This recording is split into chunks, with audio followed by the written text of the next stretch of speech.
So if you think like, man, I need to be juicing for 10 fucking years to build a good physique, bullshit. You'd be training hard and getting your natural genetics maxed out. And when and if you decide to jump on, the shit'll happen for you real goddamn quick. So what is the mechanism that's creating that?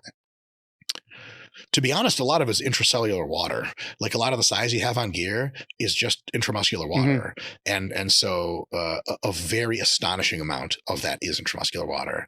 And if you use insulin and growth hormone, it's even more than that. And so you'll have guys like, you've seen like pro bodybuilders come off cycle and you're like, is that guy sick?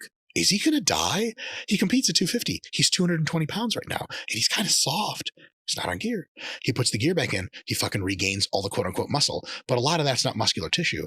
It's just intramuscular water, which is dope. I mean, it is muscle at that point, but it's a bit of a different thing.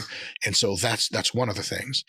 Another one is when drugs are so powerful that they grow so much muscle so fast that when you're on them for a few years at high doses, that's about as big as you're going to get on that dose. Remember earlier you said like I was going to total whatever my dose was? There's a very similar thing going on with gear and how big you are. Like if you're 250 and you want to be 300, you just peg the scale high and go, so 4 grams it is. Yeah, you'll get to 300 and you'll be lean too.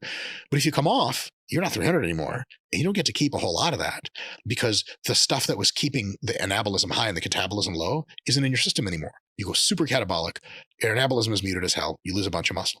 At the very extremes, that's how it happens. So steroids are really more of, now they do give you long-term gains, but the long-term gains I would say is, my general estimate is like something between 25 and 40% of that muscle weight is real long-term muscle gain that if you come off, you get to keep. More of it, much more, is that's just what you're like in the moment.